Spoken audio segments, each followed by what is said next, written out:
Soil survey and land এভালুয়েশনের তৃতীয় ক্লাসে তোমাদের স্বাগতম জানাচ্ছি। আমি সঞ্জীব কুমার পাল, অধ্যাপক মৃত্তিকা বিজ্ঞান, সরকারি গৌরনদী কলেজ, গৌরনদী, বরিশাল। আশা করি কোভিড-19 ও প্রাকৃতিক দুর্যোগের সাথে যুদ্ধ করে তোমরা পরিবারের সকলকে নিয়ে নিরাপদে আছো। এই সংকটকালীন সময় তোমরা কষ্ট স্বীকার করে পড়াশোনা চালিয়ে যাচ্ছ, এজন্য তোমাদের আবারও ধন্যবাদ জানাচ্ছি। তোমাদের অভিভাবকরা তোমাদের প্রতি যে দায়িত্ব পালন করে যাচ্ছেন, এজন্য তাদের প্রতি আমি কৃতজ্ঞতা প্রকাশ করছি। শিক্ষক, শিক্ষার্থী ও অভিভাবকদের আন্তরিক সহযোগিতা ছাড়া ভালো ফলাফল করা সম্ভব নয়।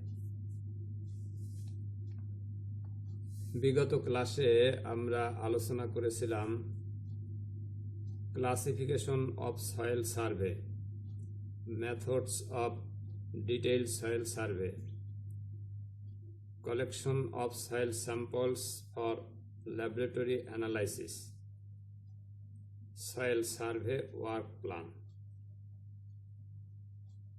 আজ আমি যে বিষয়গুলো নিয়ে আলোচনা করব তা হলো taxonomic unit and mapping unit, marking of various soil boundaries, soil mapping units, examination and description of soil profile। এখন আমি আলোচনা করব taxonomic unit and mapping unit. নির্দিষ্ট কোনো এলাকার জমি যখন জরিপ করা হয় তখন মৃত্তিকার বিভিন্ন বৈশিষ্ট্য নির্ণয় করা হয়। অতঃপর বিভিন্ন বৈশিষ্ট্যকে বিশ্লেষণ করে মৃত্তিকার শ্রেণীবন্ধন করা হয় তথা মৃত্তিকার ট্যাক্সোনমিক একক নির্ণয় করা হয়। এরপর নির্দিষ্ট প্রকৃতির মাটির এর চারদিকের সীমানা চিহ্নিত করে সয়েল ম্যাপ তৈরি করা হয়। অতঃপর উক্ত মৃত্তিকার সুনির্দিষ্ট ব্যবস্থাপনায় উৎপাদন উপযোগী শস্য, গাছ বা ঘাস সম্পর্কিত তথ্যাদি উপস্থাপন করা হয়। মৃত্তিকা সম্পদ জানা বা আবিষ্কারের স্বার্থে ম্যাপিং ইউনিট ও ট্যাক্সোনমিক ইউনিট বিষয়ে অবগত হওয়া প্রয়োজন। নির্দিষ্ট একটি এলাকার মাটির প্রকৃতিকে উপস্থাপন করার জন্য ম্যাপিং ইউনিট দেখানো হয়, যার মধ্যে সাধারণত একাধিক মৃত্তিকা ট্যাক্সোনমিক ইউনিট থাকে। মৃত্তিকা জরিপ করার পর যখন মানচিত্র অঙ্কন করা হয় তখন সুনির্দিষ্ট প্রকার মাটির সীমানার দিকে রেখা টানা হয়। এই সীমানার মধ্যের অংশের মাটি প্রায় এক প্রকার বিধায় একটি রঙে রঞ্জিত হয়। এই অংশটি হলো ম্যাপিং ইউনিট। তবে অধিকাংশ ক্ষেত্রেই একটি ম্যাপিং ইউনিটের সকল স্থান অর্থাৎ 100% একই সিরিজের অন্তর্ভুক্ত থাকে না। একটি মৃত্তিকা ম্যাপে সাধারণত একাধিক ম্যাপিং ইউনিট থাকে। একটি ম্যাপিং ইউনিটের মধ্যে যদি কমপক্ষে 70% একটি সুনির্দিষ্ট সিরিজের মাটি থাকে তবে একে সয়েল কনসোসিয়েশন বলে। যদি একটি ম্যাপিং ইউনিটের মধ্যে সুনির্দিষ্ট অনুপাতে বিভিন্ন প্রকার ট্যাক্সোনমিক ইউনিট সংযোজিত থাকে তখন একে সয়েল অ্যাসোসিয়েশন বলে, যেমন সারা গোপালপুর অ্যাসোসিয়েশন। ট্যাক্সোনমিক ইউনিট এ মৃত্তিকার সুনির্দিষ্ট বৈশিষ্ট্যকে চিহ্নিত করে যার উপর ভিত্তি করে ম্যাপিং ইউনিট করা হয়।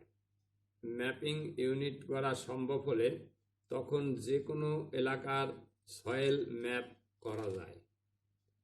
একটি ম্যাপিং ইউনিট হলো একটি বাস্তবসম্মত দ্রব্য যার মধ্যে এক বা একাধিক ট্যাক্সোনমিক ইউনিট থাকে। ট্যাক্সোনমিক ইউনিট হলো লক্ষ্যে পৌঁছানোর জন্য মানুষের মধ্যে ধারণার বহিঃপ্রকাশীয় একক, যেমন এন্টিসলস বা হাকালুকি সয়েল সিরিজ। এরপরে মৃত্তিকা ম্যাপ, সয়েল ম্যাপ। নির্দিষ্ট কোনো এলাকার মাটির প্রোফাইল পর্যবেক্ষণ করে, পিট খনন করে, গবেষণা ক্রিয়াকর্ম সম্পাদন করে, শ্রেণীকরণ করে অতঃপর জরিপ এলাকার মানচিত্র অঙ্কন করা হয়। এরূপ ম্যাপে মৃত্তিকা বিষয়ক তথ্যাদি সাংকেতিক চিহ্ন বা শুধু সংখ্যা দ্বারা প্রকাশ করা হয়। জরিপ করার পূর্বে এরিয়াল ফটোগ্রাফকে সূক্ষ্মভাবে পর্যবেক্ষণ করা হয়। দক্ষ মৃত্তিকা জরিপকারী এরিয়াল ফটোগ্রাফ পর্যবেক্ষণপূর্বক একটি খসড়া মৃত্তিকা মানচিত্র অঙ্কন করেন। এরিয়াল ফটোগ্রাফকে স্টেরিওস্কোপ এর দ্বারা সূক্ষ্মভাবে পর্যবেক্ষণ করলে একজন জরিপকারী বুঝতে পারেন কোথায় জলাভূমি, কোথায় উঁচু নিচু অবস্থা, কোথায় নদী খাল বা কোথায় উঁচু সমতল ভূমি। ফটো এলিমেন্ট ও রঙের পার্থক্য বিচার বিশ্লেষণ করে অতঃপর খসড়া মানচিত্র অঙ্কন করা হয়। এরিয়াল ফটোগ্রাফ পর্যবেক্ষণ করে এর উপর চলন পথ অর্থাৎ ট্রাভার্স লাইন অঙ্কন করা হয় এবং সেই অনুযায়ী প্রোফাইল পর্যবেক্ষণ করে পিট খনন করে ও এরপর যাচাই বাছাই করা হয় যে পূর্বে খসড়া তৈরি ম্যাপের তথ্যাদি এবং বাস্তব পর্যবেক্ষণ তথ্যের সমন্বয় হলো কিনা। প্রয়োজনে বারংবার অগারিং করা হয়। যদি পূর্বের ধারণকৃত মৃত্তিকা তথ্যাদি থেকে ভিন্নতর তথ্যাদি পাওয়া যায় তবে খসড়া মানচিত্রকে সংশোধন করা হয়, অর্থাৎ মৃত্তিকা গ্রুপের সীমানা নতুনভাবে চিহ্নিত করা হয়। অন্যদিকে যদি দেখা যায় খসড়া মানচিত্রগত তথ্যাদি সঠিক আছে তাহলে খসড়া মানচিত্রকে চূড়ান্ত মানচিত্রে রূপায়ণ করা হয়। চূড়ান্ত মানচিত্রে এক একটি ম্যাপিং ইউনিটকে একটি নির্দিষ্ট রং বা সাংকেতিক চিহ্ন দ্বারা চিহ্নিত করা হয়, অর্থাৎ নির্দিষ্ট একটি সিরিজ বা মৃত্তিকা দলকে একটি রং দ্বারা রঞ্জিত করা হয়। মৃত্তিকা মানচিত্রে ম্যাপিং লিজেন্ড থাকবেই। মৃত্তিকা মানচিত্র তৈরি করার প্রথম দিকেই উত্তর দক্ষিণ পূর্ব পশ্চিম দিক নির্দেশক চিহ্ন দিতে হবে। মৃত্তিকা মানচিত্র অঙ্কনের সময় উক্ত অঞ্চলের নদী খাল বিল নীল রঙে রঞ্জিত করা উত্তম। মৃত্তিকা মানচিত্রের চারদিকের মৌজা, ইউনিয়ন ইত্যাদি তথ্য সংযোজন করতে হবে। রিকগনাইসেন্স এবং ডিটেইল মৃত্তিকা জরিপের ক্ষেত্রে মৃত্তিকার যথাযথ মানচিত্র অঙ্কন একটি আবশ্যকীয় কাজ। বাংলাদেশের HRDI দেশের সকল উপজেলায় সেমি ডিটেইলড রিকগনাইসেন্স মৃত্তিকা জরিপ কাজ সমাধা করে উপজেলা মৃত্তিকা মানচিত্র প্রকাশ করেছে।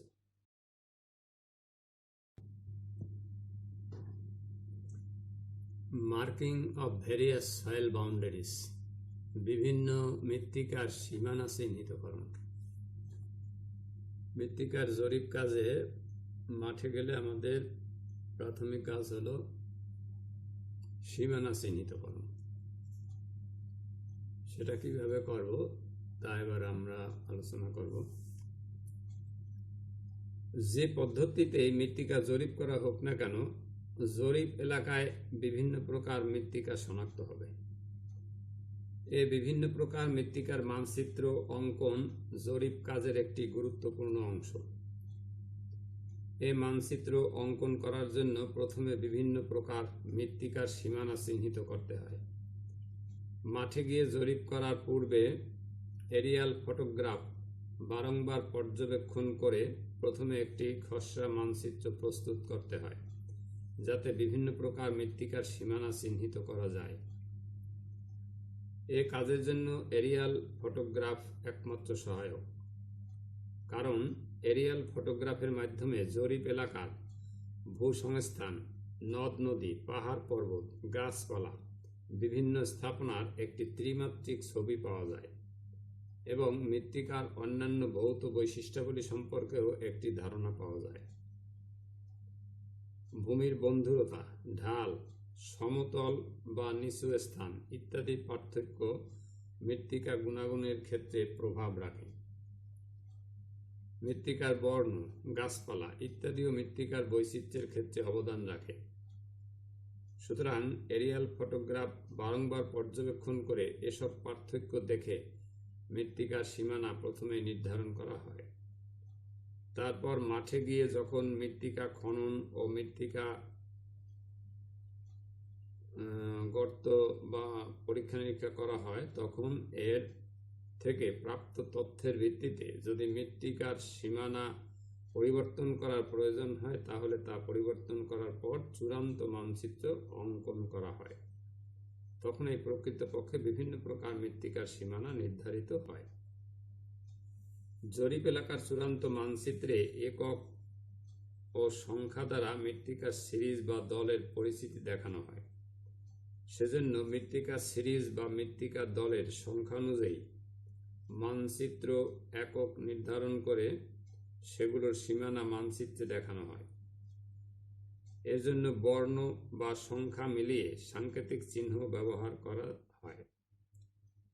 মৃত্তিকার সীমানা নির্ধারণের জন্য খসড়া মানচিত্রে উল্লিখিত চিহ্ন চূড়ান্ত মানচিত্রে প্রদর্শন করা হয়।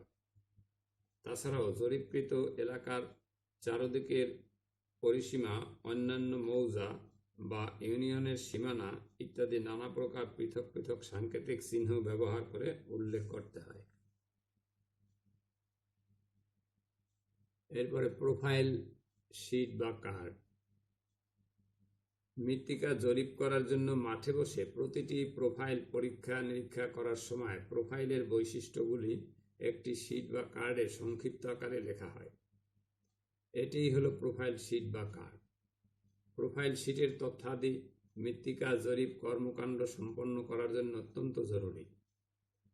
মৃত্তিকার ভৌত রাসায়নিক বৈশিষ্ট্য এ শীটে লেখা থাকে। ফলে কোনো এলাকার জরিপের জন্য এবং জরিপ পরবর্তী কার্যক্রমের জন্য এটি খুবই গুরুত্বপূর্ণ। একটি এলাকার মৃত্তিকাকে পরীক্ষা নিরীক্ষা, শনাক্ত ও শ্রেণীবিভাগ করার জন্য জরিপের সময় যেসব তথ্যের প্রয়োজন হয় তা ধারাবাহিকভাবে এই প্রোফাইল শীটে উল্লেখ থাকে। ফলে জরিপ এলাকায় জরিপ কাজটি সম্পন্ন করতে খুব সহজ ও সহায়ক হয়। তাছাড়া এ শীট দেখে কোনো মৃত্তিকার বৈশিষ্ট্য জানা যায় এবং তার উপর ভিত্তি করে উক্ত মৃত্তিকাকে কী কাজে ব্যবহার করা যায় তা নির্ধারণ করা যায়, বা মৃত্তিকায় কোনো সীমাবদ্ধতা থাকলে সে ব্যাপারে প্রয়োজনীয় ব্যবস্থা গ্রহণ করা যায়। এজন্য একে জরিপ কাজের একটি খতিয়ানও বলা হয়। প্রোফাইল শীট বা কার্ড প্রস্তুত প্রণালী। Preparation of profile sheet. Profile কার্ডের তথ্যগুলো দুই ভাগে বিভক্ত, যা প্রোফাইল কার্ডের এপিঠ ওপিঠে সন্নিবেশিত থাকে। প্রথম অংশে যেসব তথ্য থাকে তা হল soil series, type, phase, classification, area, location, parent material, climate, physiography, relief, slope, erosion, drainage, flooding, moisture, permeability, ground water, salt or alkali, stoniness, concretions, pan, vegetation or crop limitations, remarks ইত্যাদি। এসব তথ্য পূর্ববর্তী জরিপ report থেকে SRDI এর বৈজ্ঞানিক কর্মকর্তার সহায়তায়, স্থানীয় কৃষি অফিস থেকে, স্থানীয় অভিজ্ঞ কৃষক থেকে এবং কিছুটা জরিপকৃত এলাকায় ট্রাভার্সিং করে প্রোফাইল কার্ডের প্রথম অংশ পূরণ করতে হয়। অপরদিকে প্রোফাইল কার্ডের দ্বিতীয় অংশে থাকে মাঠে বসে SRDI এর বৈজ্ঞানিক কর্মকর্তার সহায়তায় মৃত্তিকা গহ্বর বা গর্ত খনন করে প্রোফাইলের যে বৈশিষ্ট্য পরীক্ষা নিরীক্ষা করা হয় তার তথ্যাবলী। তথ্যগুলি হল name of the Horizon and depth, colour, modelling, texture, structure, consistency, cuitance, porosity, concretions, spatial features, roots, pH ইত্যাদি। এভাবে যে কয়টি হরাইজন শনাক্ত করা হয় তার বৈশিষ্ট্যগুলো প্রোফাইল কার্ডে সন্নিবেশিত করতে হয়।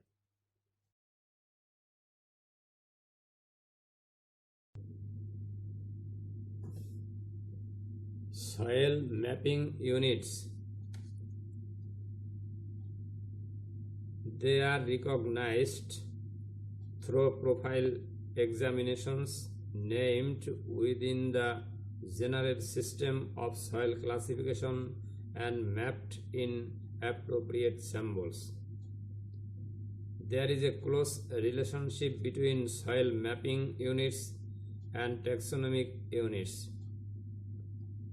In soil surveys, it is generally the lower categories of classification such as series, types, and phases that are studied, defined, and mapped. The mapping units should be very well defined and their extent should be accurately mappable.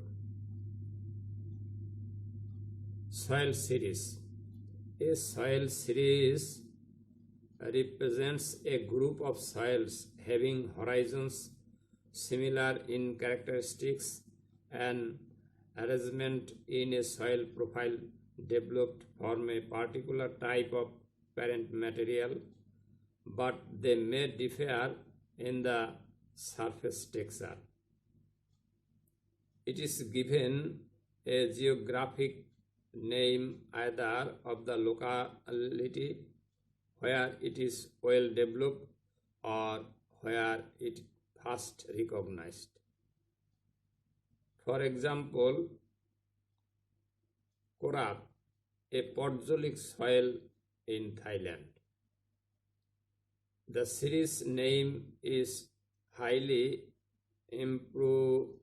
informative and indicates a whole picture of the soil with respect to its morphological characteristics such as topography and drainage. Profile characteristics as to the kind, thickness, and arrangement of the horizons, color, texture, structure, consistency, reactions, and organic matter content of each horizon, and any special features such as modeling, concretions, pan, and soil permeability. Soil type. It is a subdivision of series based on the texture of the surface soil. It is named by adding the textural class named of the surface horizon to the series named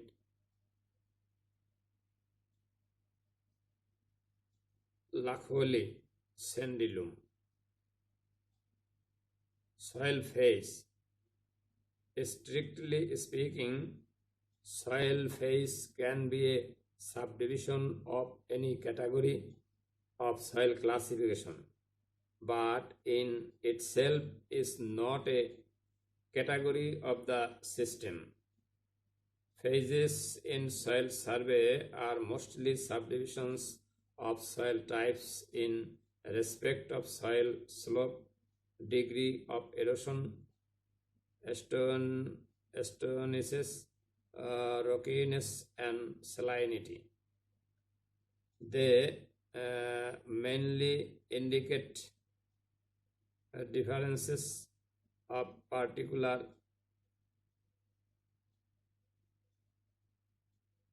particle significance. An example of the face name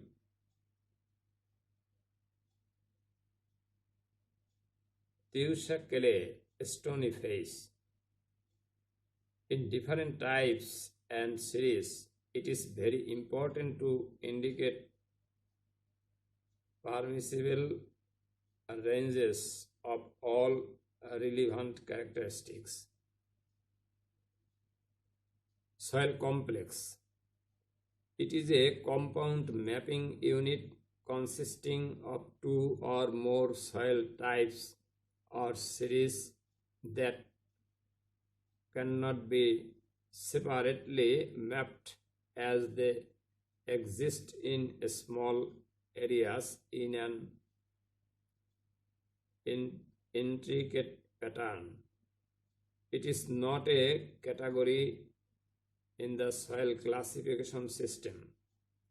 Soil complexes are named after the names of composing types or series, and the percentages occupied by such composing unit are also indicated. Soil association. It is fairly similar to a soil complex.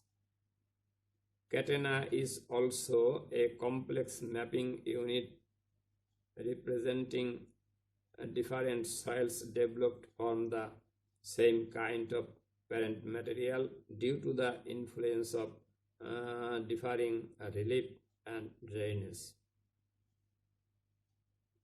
Special mapping units. These are used to map miscellaneous land types for areas of little or no natural soil, or when its classification is not feasible. A few examples are alluvial land, beaches,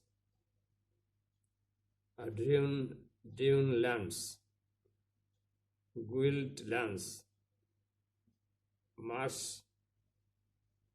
marshes, swamps, rocky land, rough broken lands, rough mountainous land, urban lands, and fresh volcanic ashlands.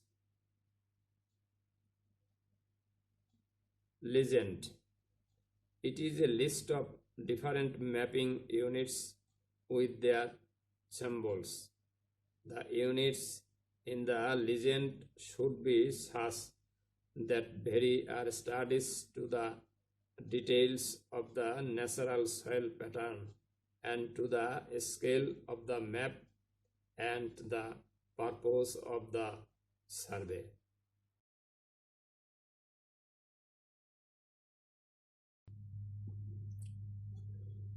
এবার আমি আলোচনা করব examination and description of soil profile.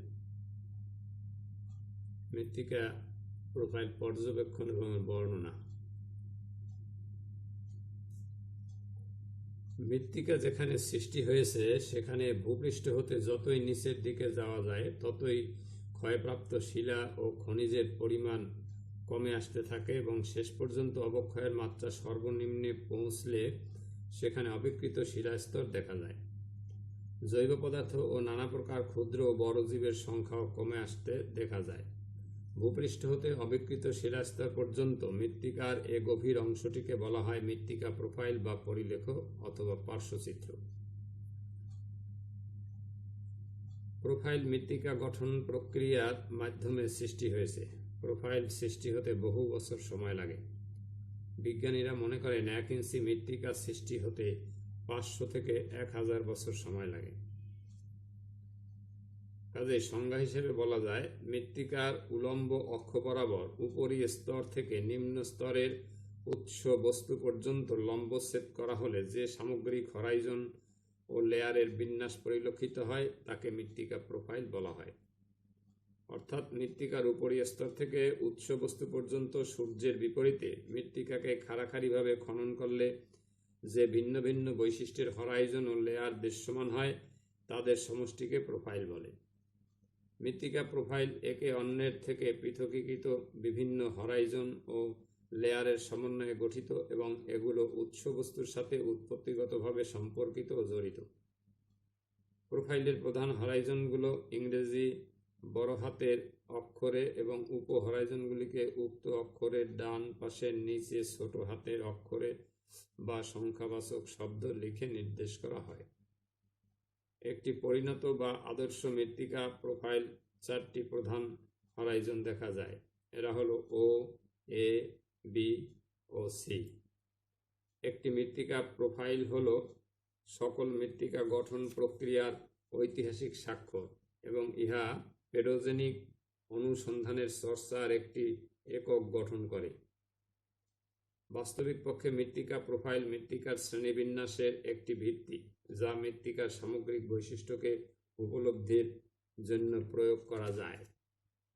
মৃত্তিকা profile পর্যবেক্ষণ করে এর বিভিন্ন হরাইজনের পরিপূর্ণতা, সামঞ্জস্যতা, উৎসবস্তুর সাথে সম্পর্ক, মৃত্তিকা বিক্রিয়া, বর্ণ, বুনট, সংযুতি এবং উর্বরতা ও উৎপাদন ক্ষমতার সম্পর্কে পরিপূর্ণ ধারণা পাওয়া যায়। মৃত্তিকায় সাধারণত 3 ধরনের প্রোফাইল দেখা যায়, যথা পাললিক প্রোফাইল, পটজল প্রোফাইল, ল্যাটেরাইট প্রোফাইল। মৃত্তিকা প্রোফাইলের মাস্টার বা প্রধান হরাইজনগুলোকে ইংরেজি বড় অক্ষর দ্বারা চিহ্নিত করা হয়। একটি আদর্শ মৃত্তিকা প্রোফাইলে 5টি মাস্টার বা প্রধান হরাইজন থাকে। এগুলো হলো ও, এ, ই, বি ও সি। অবশ্য বনাঞ্চল ও বৃষ্টিবহুল এলাকায় এ হরাইজনের উপরিভাগে একটি ও বা জৈব হরাইজন সৃষ্টি হয়, যা তৃণভূমি অঞ্চলের মৃত্তিকায় দেখা যায় না। নিম্নে প্রধান হরাইজন ও স্তরগুলোর বর্ণনা হলো ও হরাইজন বা জৈব হরাইজন। মৃত্তিকা প্রোফাইলে খনিজ হরাইজনগুলোর উপরিভাগে উদ্ভিদ ও প্রাণীজ উৎস থেকে জমাকৃত জৈব পদার্থের হিউমিফিকেশন ও মিনারেলাইজেশন ঘটে। ফলে অবিয়োজিত, আংশিক বিয়োজিত ও সম্পূর্ণ বিয়োজিত জৈব পদার্থের স্তর সৃষ্টি হয়, যাকে ও হরাইজন বা জৈব হরাইজন বলে। জৈব পদার্থ বিয়োজিত হলে হিউমাস গঠিত হলে তাকে হিউমিফিকেশন এবং পানি, কার্বন ডাইঅক্সাইড, অন্যান্য গ্যাস ও খনিজ উপাদান গঠিত হলে তাকে মিনারেলাইজেশন বলে। ও হরাইজনের বৈশিষ্ট্য: প্রোফাইলের খনিজ উপাদানের উপরে গঠিত একটি হরাইজন। এই হরাইজনের বর্ণ কালো, বাদামি বা খুব কালো। এতে সতেজ বা আংশিক বিয়োজিত জৈব পদার্থের আধিক্য থাকে। এতে 30%-এর বেশি জৈব পদার্থ থাকে যদি খনিজ অংশে 50%-এর বেশি কর্দম কণা থাকে, অথবা 20%-এর বেশি জৈব পদার্থ থাকে যদি খনিজ অংশে কোনো কর্দম কণা না থাকে। ইহা উদ্ভিদ ও প্রাণীর লিটার থেকে সৃষ্টি হয়ে খনিজ হরাইজনের উপর জমা হয়। এই হরাইজনের গভীরতা 0 থেকে 15 সেন্টিমিটার।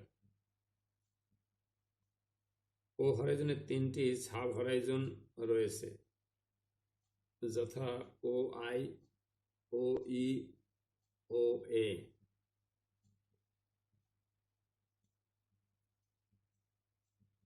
তারপরে এ হরাইজন বা চুয়ানো হরাইজন।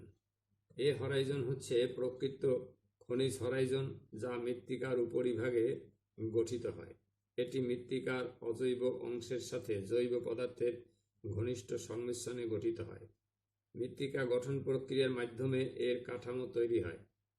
একে ধৌত হওয়া হরাইজন বা সর্বোচ্চ চূড়িত হরাইজনও বলে, কারণ এ হরাইজন থেকে জৈব পদার্থ, কর্দম, আয়রন ও অ্যালুমিনিয়াম অক্সাইড ও বিভিন্ন দ্রবণীয় লবণ চুইয়ে নিচের দিকে চলে যায়। এ স্তরে প্রতিরোধী খনিজ কোয়ার্টজ ও পলিকণা অবস্থান করে। এই হরাইজনে সম্পূর্ণ বিয়োজিত জৈব পদার্থের সংমিশ্রণ থাকার কারণে এটি নিচের হরাইজনগুলোর চেয়ে অধিক গাঢ় বর্ণের হয়। এ হরাইজনের বৈশিষ্ট্য: এই হরাইজনের উপরিভাগে বা এর কাছাকাছি স্থানে জৈব পদার্থ জমা হয়। এই হরাইজন হতে জৈব পদার্থ সিলিকেট কর্দম, আয়রন ও অ্যালুমিনিয়াম অক্সাইড এবং বিভিন্ন দ্রবণীয় লবণ চুইয়ে অন্যত্র চলে যায়, ফলে বালি ও পলি আকারের কোয়ার্টজ এবং অন্যান্য প্রতিরোধী খনিজের ঘনত্ব বৃদ্ধি পায়।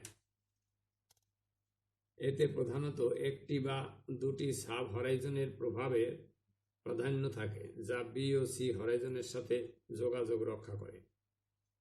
এ হরাইজনের উপরের অংশ গাঢ় এবং নিচের অংশ হালকা বর্ণের। এ হরাইজনে জৈব পদার্থ সম্পূর্ণ বিয়োজিত অবস্থায় থাকে। এ হরাইজনের তিনটি সাব হরাইজনে বিভক্ত করা যায়, যথা A1, A2, A3। এছাড়া এবি একটি হরাইজন আছে। এটি একটি যোগাযোগ রক্ষাকারী হরাইজন। এ হরাইজনের উপরের অংশ এ হরাইজন এবং নিচের অংশ বি হরাইজনের বৈশিষ্ট্য বহন করে, কিন্তু এই দুই অংশকে যথাক্রমে A3 ও B1 হিসেবে চিহ্নিত করা যায় না। এ ও বি হরাইজন: এ হরাইজনের 50%-এর বেশি অংশ এ হরাইজন এবং বাকি অংশ বি হরাইজন হিসেবে বিবেচিত। এসি হরাইজন: এটি এ ও সি হরাইজনের মধ্যকার যোগাযোগ রক্ষাকারী একটি হরাইজন। এটি এ ও সি হরাইজনের গুণাবলী বহন করে, তবে এতে কোনো হরাইজনের একক গুণাবলী থাকে না। এরপরে বি হরাইজন বা সঞ্চিত হরাইজন: এটিও একটি অজৈব হরাইজন, যাতে মূল শিলার গঠন কাঠামো বিলুপ্ত হয়। বি হরাইজনকে সঞ্চিত হরাইজন বলে, কারণ এই হরাইজন থেকে চুইয়ে আসা সিলিকেট কর্দম, লৌহ ও অ্যালুমিনিয়াম অক্সাইড এবং দ্রবণীয় লবণ এই হরাইজনে জমা হয়। আর্দ্র অঞ্চলে এ ধরনের চুয়ানি সর্বাধিক হয়। আবার মরু ও আংশিক মরু অঞ্চলের মৃত্তিকায় বি হরাইজনে ক্যালসিয়াম কার্বনেট, ক্যালসিয়াম সালফেট ও অন্যান্য লবণ নিচের হরাইজন থেকে বাষ্পীভবনের মাধ্যমে বি হরাইজনে এসে জমা হয়। এই হরাইজনকে কখনো কখনো অন্তঃমৃত্তিকা বলে, যখন ইহা কর্ষণ স্তর হিসেবে ব্যবহার করা হয় না। বি হরাইজনের বৈশিষ্ট্য: এই হরাইজনে সিলিকেট কর্দম, আয়রন ও অ্যালুমিনিয়াম অক্সাইড এবং হিউমাস পৃথক অথবা একত্রিতভাবে জমা হয়। এই হরাইজনে কার্বনেট ও দ্রুত দ্রবণীয় লবণসমূহ অপসারিত করে সেক্সি অক্সাইড ও জৈব পদার্থের আবরণ জমে একে উপরের বা নিচের হরাইজন থেকে গাঢ় কালো বা লাল রঙে পৃথক করে। এই হরাইজনে প্রকৃত পদার্থগুলো পরিবর্তিত হয়ে সিলিকেট কর্দম এবং অক্সাইড মুক্ত হয়। বি হরাইজনকে তিনটি সাব হরাইজনে ভাগ করা হয়, যথা B1 সাব হরাইজন, বিও এ Horizon, B2 sub Horizon, B3 sub Horizon. এরপর সি হরাইজন: এটি সোলামের পরপরেই সৃষ্ট দুর্বল ও অবিন্যস্ত পদার্থের একটি হরাইজন। এটি উৎসবস্তুর মতো একই ধরনের পদার্থ হতে পারে, আবার নাও হতে পারে, যা দিয়ে সোলাম গঠিত হয়। এই হরাইজনটিকে মৃত্তিকায় সংগঠিত প্রধান জৈবিক কর্মকাণ্ডগুলোর বাহিরের একটি এলাকা বলে বিবেচনা করা হয় এবং এটি মৃত্তিকা গঠন প্রক্রিয়া দ্বারা কমই প্রভাবিত হয়।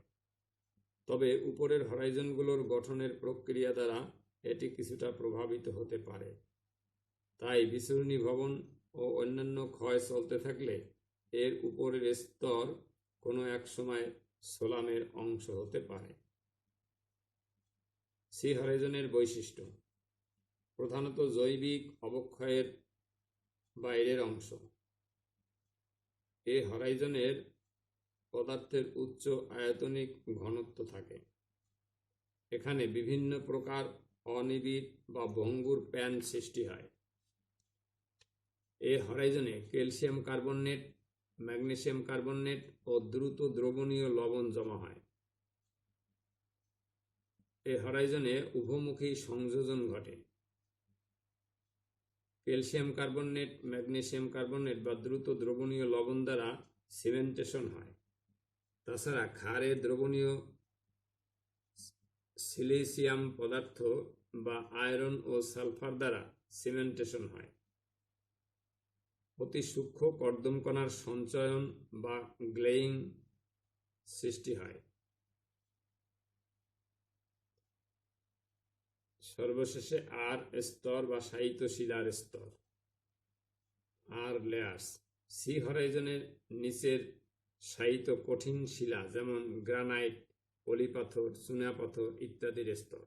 এখানে অতি নগণ্য পরিমাণে অবক্ষয় সংঘটিত হয়। মনে করা হয় যে এটি সে উৎস শিলা যা থেকে প্রথমে রিগোলিথ ও পরে সোলামের সৃষ্টি হয়েছে।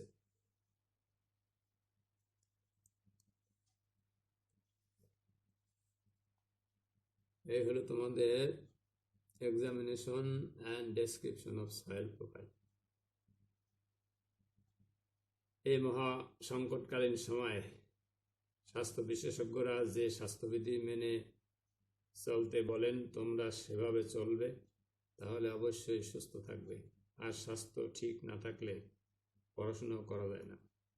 স্বাস্থ্য ভালো রাখবে ও পড়াশোনাও করবে, এই আশাবাদ ব্যক্ত করে আজ বিদায় নিচ্ছে। তোমরা ভালো থেকো, আমার জন্য দোয়া করো। সৃষ্টিকর্তা তোমাদের মঙ্গল করুন।